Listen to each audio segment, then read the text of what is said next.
দাঁড়াও দাঁড়াও বন্ধুরা, কোথাও যাবে না আর ভিডিওটাকে স্কিপ করবে না। আজকে আমি দুটো কথা বলবো, তোমাদেরকে বলবো না সাবস্ক্রাইব করো বা লাইক করো, আমাকে এরকম কিছুই বলবো না, ভয় খেয়েও না। তো তবু মানে ভিডিওটা দেখতে থাকো তোমরা।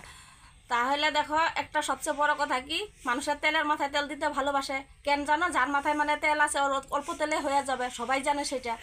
তো এরকমই আমার সাথেই ঘটনাটা ঘটছে মানে তোমার 1 বছরের থেকে যে আমি ভিডিও করে যাচ্ছি, এত রিলস, এত যেরকম রেসিপি আমি আপলোড দিছি, সবাই তো দেখছে। তো কেউ মানে না সাবস্ক্রাইব করছে না ফলো করছে, কেউ আমাকে হেল্প করছে না এখনও। তো আমি এত এত ভিডিও আপলোড দিছি, যার মানে ঘর ভালো, যার মানে রান্নাঘর ভালো, থাকার ঘর ভালো, ধনী, ওদেরকেই মানুষ সাপোর্ট করছে। আমাদের মতন আম মানুষকে কেউ করছে না। ভাঙা ঘর, প্রথমে বলে ঘর ভালো না, সেকেন্ড বলে কিচেন এত ছোট। তো এটা স্বাভাবিক বলতেই পারে, সেটা আমি মাইন্ড করি না। কিন্তু সঠিক জায়গায় সঠিক মানুষের মদত করে না কখনো।